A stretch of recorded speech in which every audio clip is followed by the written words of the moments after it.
संत रामपाल जी पूर्ण संत नहीं हैं। इस बात को जानने और समझने के लिए अगर आपके पास समय है 10 से 15 मिनट, तो आप मेरे चैनल पर रुकिए, अन्यथा अभी चले जाइए। पूरा रूस, पूरी चाइना महात्मा बुद्ध के उन विचारों पर आधारित होगी। उसने जो मर्यादा बनाई हुआ तो सही थी। संत रामपाल जी का कहना है साथियों कि चीन, रूस, जापान, थाईलैंड, अन्य कई ऐसे देश हैं जहां पर महात्मा गौतम बुद्ध के विचारों को प्राथमिकता दी जाती है, उनके विचारों को महत्वपूर्ण समझा जाता है, इसलिए वह देश क्रांति कर पाए। और वह नास्तिक हैं, इसलिए साथियों अब उनके पास टेक्नोलॉजी है, वह विज्ञान में बहुत आगे बढ़ चुके हैं, क्योंकि तथागत गौतम बुद्ध ने जो मर्यादाएं बताई, मर्यादाएं कौन सी साथियों? पंचशील का मार्ग, आर्य अष्टांगिक मार्ग, 10 पारमिताओं का मार्ग, यह गौतम बुद्ध की मर्यादाएं हैं। इन मर्यादाओं पर चल करके विदेश विज्ञान के क्षेत्र में क्रांति कर चुका है और भारत आज भी पीछे डला हुआ है, यानी कि भारत विदेशों पर आश्रित है। जो फोन हम और आप चला रहे हैं, संत रामपाल जी के समर्थक चला रहे हैं, वह भारत की देन नहीं है। विदेशों से माल सप्लाई हो रहा है और जिनका इस्तेमाल हम कर रहे हैं। इसलिए जो गौतम बुद्ध की मर्यादाएं हैं वह सही है और उन्हीं को हमें मानना चाहिए। मैं बूढ़ा होऊंगा जब ये बच्चा और बचपन से इसको ले लूंगा तो घर वाले में मोह बने नहीं, इसने पता नहीं लगे कौन माता पिता दे रहे। तो ऐसी दृष्टिकोण से उसने उस बालक को 14-15 वर्ष तक डेरे से बाहर नहीं आने दिया। और डेरे में जो औरतें जाती थी, पहले एक रिवाज थी कि बूढ़ी ठहरी जाती थी, लड़की को नहीं जाने देते थे ऐसे। और वो खुद गुरुजी जो थे गांव से भिक्षा मांग कर लाते थे, उस चेले को वहीं अलग ही रखते थे कि इसको कोई संसार की भावनाओं से ना बह जावे, इसमें कोई दोष ना आ जावे। इस दृष्टिकोण से एक दिन वो बूढ़ा बीमार हो गया, महात्मा जी चालन जोगा रहा को नहीं, तो उसने कहा बेटा जब भिक्षा मांग ला, तेने भूख लाग रही होगी, मुझे तो इतनी भूख है नहीं, तुझे जरूर लग आई होगी। ऐसे करना, इस गली में जाना सामने है और सामने वाली गली में 2 घर छोड़कर तीसरा जो घर है उससे भिक्षा लाना, और के और नहीं जाना कहीं पर भी। और वो वही घर था उसी के अपनी माता और पिता वाला, इसलिए उसने कहा वहां से जाना कहीं और इसके मन में दोष ना आ जाए। वो गुरु की आज्ञा अनुसार सीधा वहीं पहुंच गया। अब उसने भगवा बाणा बना रखा, आटा मांगने के बाद दौड़ी साथ में ले रखी, डंडा लठ ले रखा जैसे, और जाके कहा माई भिक्षा देना। अब उस माता माई ने कहा अपनी बेटी, युवा हो रही थी वह लड़की, 13-14 वर्ष की थी, कि जा बेटी बाबा जी का भोजन गाला। उसने देखा कोई ना कौन है, वो आटा लेकर आई और उस झोली में डालना चाहा। वह छोटी लड़की थी युवा, उसकी सतन जो है दूधी छोटी छोटी थी, कपड़े से बाहर उपोक्सी हुई नजर आती थी। अब उस संत ने कहा, उस भगत ने कहा, उस गुरु के चेले ने, उसको क्या था कि उनके गुरु जी के एक बार फोड़ा हो गया था छाती पे, इसी स्थान पे, और अच्छा बढ़ गया, बाल तोड़ से इतना लंबा, और बहुत पीड़ा हो रही थी। गुरुजी रोया करते थे बैठकर काफी देर तक। दवाई जड़ी बूटी पहले ऐसी थी, वो दवाई भी इसी हुआ करती, दूना दर्द कराया करती, फिर असर कराया करती। तो वो दृश्य उसके सामने घूम गया बालक के कि गुरुजी बहुत दुखी हुए थे एक छोटे से फोड़े पर। इस बहन को तो 2 हैं और वो भी ज्यादा बड़े हो रहे हैं। उसने कहा, ये बहन आपके ये फोड़े हैं, इनको आश्रम में आ जाना, गुरुजी ठीक कर देंगे, उनके पास दवाई है, आप वहां आ जाना। तो वो लागी गाल देन, ढेर इतना शर्म नहीं आती, तो अपनी बहन के बोड़े फोड़े ठीक करवा ले, तो यूं कर ले, 36 गाल सुना दी। अब वो असमंजस में पड़ गया, भी अब बहन क्यों ऐसे बोल रही है। तब उसकी माँ आई, आवाज सुन के कहने लगी, भाई क्या बात होगी बाबा जी, क्या बात है बेटी, क्या कह दिया महात्मा ने? अग्नियों का जो दुष्ट बोले आदत तेरे फोड़े ठीक करवा दूं आश्रम में। और तो उसने कहा, माई मेरे गुरुजी के फोड़े हो गए थे, छाती पे था एक फोड़ा, और उससे बहुत दुख पाया करते थे। मैं तो वैसे कहा था बहन आपको भी पीड़ा हो रही होगी, वहां जाना। तब उसकी माँ ने कहा, माँ बाप उस वक्त जानगी की बोला भगत से, इसने पता कोई ना सारी कहानी का। फिर उसने बताई कि महाराज जी ये बेटी है मेरी और फिर इसका विवाह होगा, ये फोड़े नहीं है, इसका विवाह होगा, विवाह होने के बाद इसका संतान होगी और संतान जब होगी तो इन सतनों में दूध है उस बच्चे के लिए, इसलिए ला रखी भगवान ने कि उस बच्चे के लिए दूध आवेगा, इनमें दूध इससे पिया करेगा वो। फिर उसने महात्मा ने सोचा, पूछा कि माई कब होगा इसका ब्याह बेटी बहन का? कि अभी तो बेटा या बालक है, 1-2 वर्ष में इसका ब्याह करेंगे और फिर संतान 1-2 वर्ष के बाद संतान भी होगी। अच्छा, तो भगवान को इतनी चिंता है कि उसके गर्भ में बच्चा होगा, बच्चा बाहर आएगा और फिर वो दूध भगवान इसके सतन में भेज देगा। हाँ ठीक समाई। वो चल पड़ा वहां से और वो जोड़ी उड़े फेंक आया। वो जो मांगन वाली ले रहा था साथ में अन्ना भिक्षा लेकर गया, वहीं फेंक कर वापस आ गया। वापस फेंक कर आ गया तो गुरुजी ने पूछा, बेटा क्या बात है, भिक्षा नहीं लाया? अक नहीं गुरुजी। परमात्मा ऐसे ऐसे मैंने कहानी सुनी है भगवान की कि बच्चा बाहर आने से पहले उसके दूध की व्यवस्था कर देता है। हाँ क्या की बात होगी? तो फिर गुरुदेव अब हम अपने भोजन की चिंता हम करें तो हमारे जैसा नालायक नहीं, जब हम उसके लिए बैठे यहाँ पर फेंका जोड़ी में तो आप पर देगा भगवान। तो बाबा जी ने सोचा, अच्छा नालायक टकराया, ये मन नहीं भूखा मारेगा और आप भी मरेगा। अब उसको विश्वास नहीं था, उसका बालक था, वह बात दृढ़ होगी क्योंकि पिछले संस्कार भी होते हैं तो इस तरह की बातें विश्वास होता है। वो बैठ गया एक लोग जाके, बाबा जी लाचार, वो चल नहीं सके था। उसके मुंह का नहीं देखे, बेटा तू उठा लो जोली ने। अगर नहीं गुरुदेव, और आपकी सारी बात मानूंगा पर ये नहीं मान सकता मैं। अब वहाँ गांव में, नगर में, उस गांव में पता चला कभी बाबा जी बीमार हो गए, महात्मा तो बीमार हैं और चेला नालायक सब जोड़ी बियाड़े फेंक गया। तो प्रत्येक ऐसे बात फैल गई गांव में। तो कई घरों में 10, 15, 20 घरों ने क्या सोचा, रोटी बनाओ फटाफट। भोजन तैयार किया, खीर तैयार किया है, बढ़िया भोजन, सब्जी बनाई, रोटी दूध ले करके और चल पड़े। वहाँ पहुंचे महाराज जी, पता लगा था भगत न वहाँ पर जोड़ी वहीं फेंका, थैला भी आटा नहीं लाया और भोजन बना के लाए, खीर भी खिचड़ी भी, ले खा लो।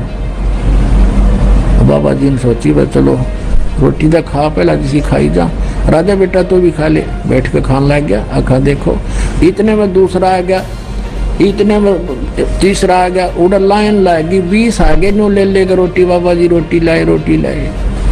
तब उस बाबा जी की आँख खुली रहती आगे से वही हो। कुछ लोगों का ऐसा मानना होता है कि गुरु ही शिष्य को ज्ञान दे सकता है, लेकिन जैसा कि पिछले क्लिप में आपने देखा कि शिष्य भी गुरु को ज्ञान करा देता है। तो जिस शिष्य को ज्ञान हो जाए, उसकी समझ में आ जाए, तो उस शिष्य का भी कर्तव्य है कि गुरु की बुद्धि को सेट कर दिया जाए। गुरुओं की बुद्धि को सेट करना इसलिए जरूरी हो जाता है क्योंकि यह जानते हुए भी कि तथागत गौतम बुद्ध की मर्यादाएं सही हैं और उनका ही प्रचार प्रसार हम कर रहे हैं, लेकिन फिर भी हम तथागत गौतम बुद्ध को गुरु विहीन यानी कि निगुरा बता रहे हैं कि उनको कोई गुरु नहीं मिला। हमें आवश्यकता हो जाती है ऐसे गुरुओं की बुद्धि को सेट करने की, क्योंकि तथागत गौतम बुद्ध जब संबोधि प्राप्ति के लिए निकले, सत्य की खोज के लिए निकले, तो साथियों सबसे पहले भृगु आश्रम पर पहुंचे, वहां से उन्होंने शिक्षा ग्रहण की। फिर आलार कलाम के आश्रम पहुंचे, वहां से शिक्षा ग्रहण की।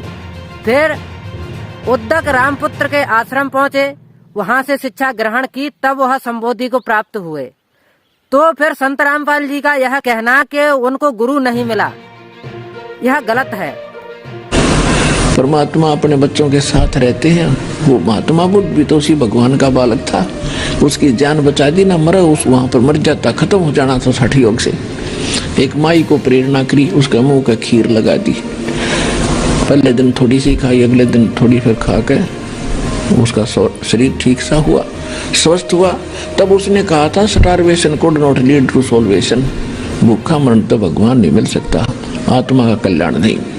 अब कारण क्या था कि उसने कोई गुरु मिला नहीं। जैसे कि संत रामपाल जी ज्ञान प्राप्ति से पहले आनपासना करते थे और शास्त्र विरुद्ध साधना करते थे, इस प्रकार उनके ज्ञान प्राप्ति के बाद की चीजों को न बता करके ज्ञान प्राप्ति से पहले की जीवन की जो घटनाएं हैं उनको बताया जाए और फिर उनको हास्यास्पद बनाया जाए तो कितना सही होगा। मेरे हिसाब से यह गलत होगा। और हम भी प्रचार प्रसार कर सकते हैं यदि करना चाहें तो, कि संत रामपाल जी का ज्ञान प्राप्ति से पहले का जीवन कैसा था। वह शास्त्र विरुद्ध साधना करते थे, आनपासना करते थे, लेकिन ज्ञान प्राप्ति के बाद में उन्होंने शास्त्र विरुद्ध साधना करना बंद कर दिया और उन्होंने आनपासना करना बंद कर दिया। ऐसा ही तथागत गौतम बुद्ध के साथ में हुआ। जब वह ज्ञान को प्राप्त नहीं हुए थे तब उन्होंने हठ योग किया होगा, लेकिन ज्ञान प्राप्ति के बाद में उनका जीवन ठीक चला और वह लोगों के जीवन को ठीक बना पाए, सुख दे पाए, ज्ञान प्राप्ति का मार्ग प्रशस्त कर पाए। और उसी ज्ञान प्रशस्ति के मार्ग पर चलकर संत रामपाल जी को ज्ञान प्राप्त हुआ। तो उस समय वो जो शिक्षा ग्रहण करते थे ब्राह्मण लोग, ये केवल माया जोड़ना उद्देश्य रखते थे। और काशी विद्यापीठ बनारस में जो बच्चा पढ़कर आता था ब्राह्मण का, उसकी बड़ी महिमा होती थी और उसी से सभी अपने धार्मिक अनुष्ठान कराया करते थे, अच्छी दक्षिणा देते थे कि बड़ा अच्छा सदग्रंथों का ज्ञाता। तो उन धर्म गुरुओं का एक उद्देश्य बन गया कि माया घनी कैसे बने। इन्होंने माया इकट्ठा करना ही उद्देश्य मान लिया। एक कड़ौली गांव है खरखोदा तहसील के अंदर, सोनीपत जिले में कड़ौली गांव का एक जाट था, निश्चल दास नाम था उसका, किसान का लड़का था। उसने जब वो समझण जोगा हुआ 10-12 वर्ष का, तो उसके मन में प्रेरणा हुई कि भी हमारे जितने भी सदग्रंथ वेद गीता पुराण जो भी हैं ये सारे संस्कृत भाषा में हैं और मैं संस्कृत भाषा पढ़ूं। और ये और जो धर्म गुरु हैं ये तो स्वार्थवश इनको पैसे लेते हैं और अटपट में लगा रखा है।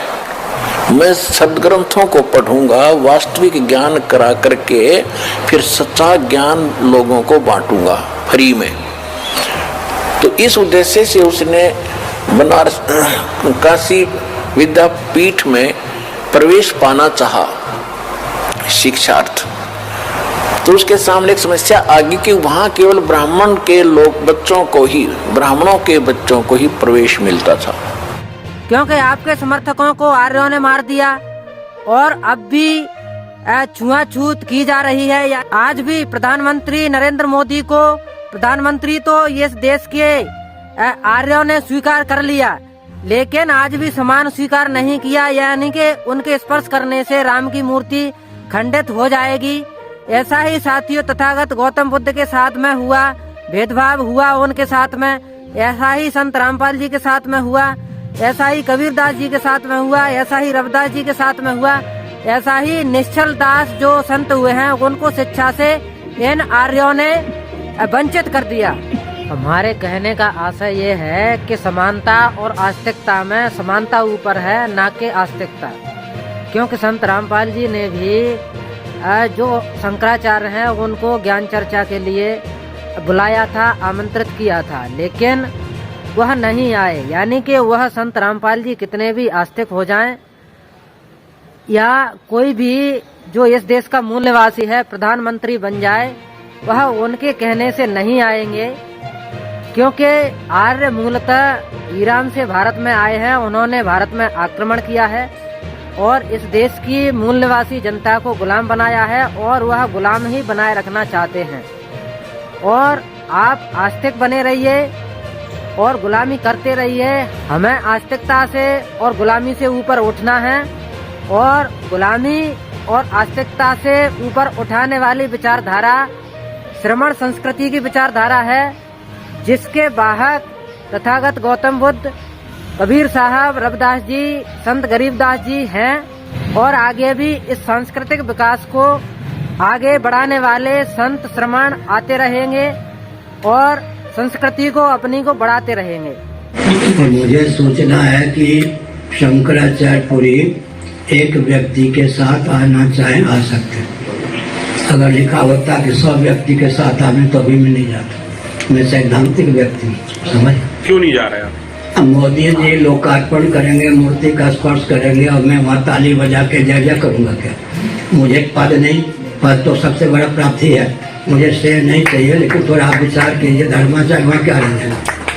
साथियों, चाहे तथागत गौतम बुद्ध हों या कबीर साहब हों या रविदास जी साहब हों या संत रामपाल जी हों, यह पूर्ण संत हैं, सतपुरुष हैं, लेकिन इनके लिए परमात्मा शब्द का प्रयोग करना, आत्मा शब्द का प्रयोग करना हमारे लिए घातक होगा, क्योंकि भारत पर सदियों से आक्रमण होते रहे हैं और सबसे पहले आक्रमण आर्यों का हुआ और आर्यों ने इस भारत देश को बर्बाद किया, छुआछूत फैला इस देश में, शिक्षा से इस देश के मूल निवासियों को वंचित किया साथियों। और संत रामपाल जी के आश्रम पर भी आर्यों ने ही आक्रमण किया और एक नहीं, दो नहीं, तीन नहीं, 4-4, 5-5 भक्तों को मौत के घाट उतार दिया। इसके बावजूद भी अगर इनकी बुद्धि सेट नहीं होती है संत रामपाल समर्थकों की और संत रामपाल जी की, तो फिर आप आस्तिक बने रही है।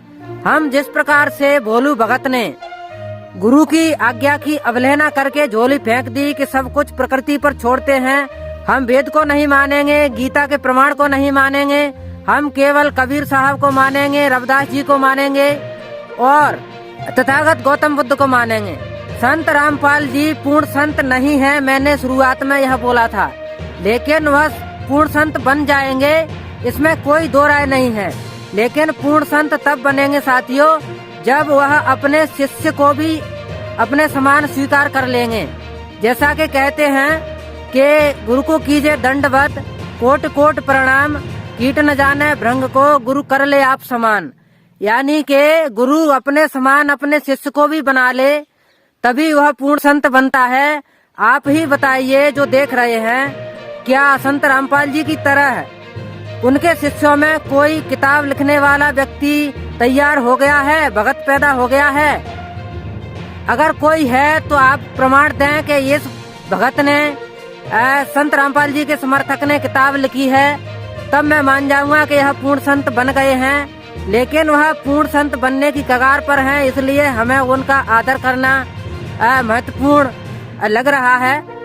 और साथियों, इसका मैं प्रमाण आपको ये भी दे रहा हूँ कि जो पूर्ण संत होते हैं वह समदर्शी होते हैं, समान समझते हैं, वह शिष्य और गुरु में भेद नहीं समझते। एक ही डाल के दो पक्षी होते हैं, गुरु और शिष्य। साथियों, जैसे कि मीरा जी का साहित्य आज हमारे पास मौजूद है और संत कबीरदास जी और रविदास जी का साहित्य हमारे पास मौजूद है, इस प्रकार संत रामपाल जी का और उनके किसी एक भी समर्थक का साहित्य साथ साथ चले, यानी कि किताब लिखने लायक कोई समर्थक बन जाए, तब वह पूर्ण संत बन जाएंगे। इसी के साथ मैं साथियों आपसे अपील करता हूं कि आप हमारे चैनल पर नए हैं तो हमारे चैनल को सब्सक्राइब करें, लाइक करें, कमेंट करें और सभी दोस्तों में शेयर करें साथियों। धन्यवाद। और अगर आपको वीडियो से कोई परेशानी है तो कृपया पूरा वीडियो भले ही मन देखें, लेकिन हाँ, कुछ बोलने से पहले बोलना चाहें तो पूरा देख लें, अन्यथा आपकी मर्जी, कोई दिक्कत नहीं है।